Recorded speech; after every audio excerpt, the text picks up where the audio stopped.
Assalamualaikum warahmatullahi wabarakatuh. Perkenalkan, nama saya Anisatul Musfirah, NIM 191040879, Program Studi Pendidikan Guru Madrasah Ibtidaiyah kelas B, semester 4, Fakultas Ilmu Tarbiyah dan Keguruan, UIN Sunan Kalijaga, Yogyakarta. Saya dari kelompok 10 akan menjelaskan materi tentang urgensi etika Islam dalam bisnis pendidikan. Ajaran etika atau akhlak dalam Islam pada prinsipnya manusia dituntut agar berbuat baik pada dirinya sendiri, selain berbuat baik kepada sesama manusia dalam lingkungannya dan Allah selaku penciptanya. Jika manusia sudah berbuat baik pada ketiga yang terakhir ini, maka pada hakikatnya manusia sudah berbuat baik pada dirinya sendiri.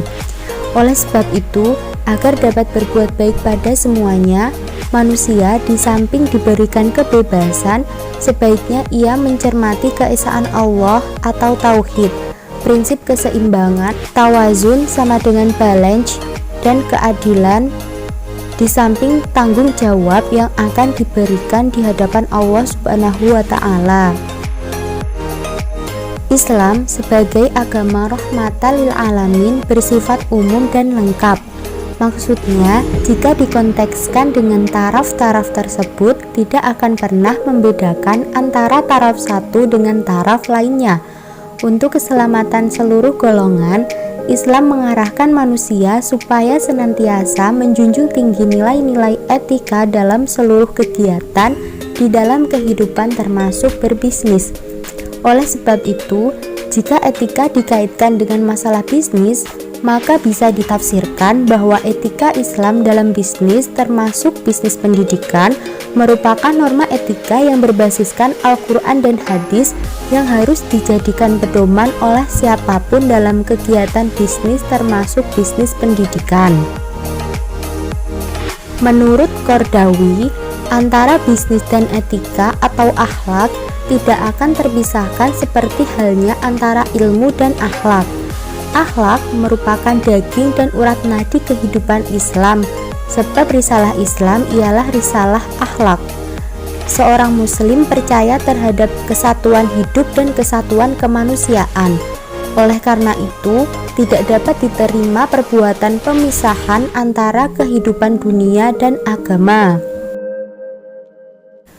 Konsep Islam mengenai bisnis sangatlah lengkap.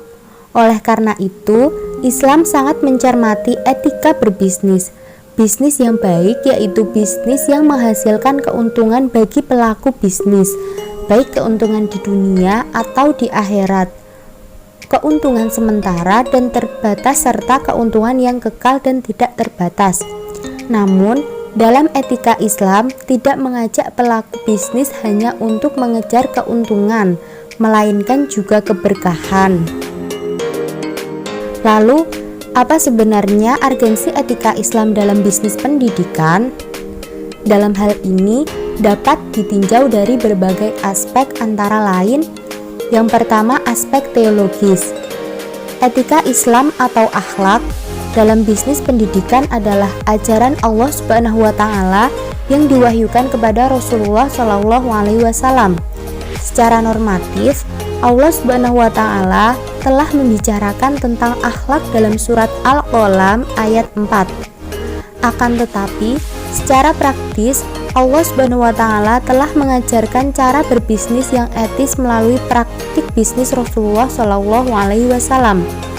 Yang kedua, aspek watak atau sifat manusia yang lebih mendahulukan keinginan dibandingkan kebutuhan.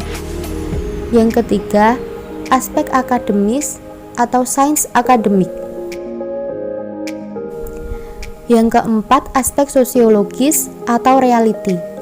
Dalam kenyataannya, sebagai dampak dari sifat dasar atau tingkah laku manusia yang cenderung amoral atau tidak bermoral, pada akhirnya dapat memunculkan kontes persaingan yang tidak sehat dan semakin keras dalam dunia global. Selain itu, dapat memunculkan praktik monopoli yang melanggar hak asasi manusia untuk memberi peluang pada orang lain yang melakukan bisnis pendidikan yang sama. Yang kelima, perkembangan teknologi semakin pesat. Kecenderungan penyimpangan nilai etika Islam dalam dunia bisnis pendidikan tidak hanya karena permasalahan sosial yang berkembang di era globalisasi ini. Sejalan dengan itu, yang tidak kalah signifikannya yaitu karena perkembangan inovasi dan teknologi. Demikian yang dapat saya sampaikan, kurang lebihnya mohon maaf. Wassalamualaikum warahmatullahi wabarakatuh.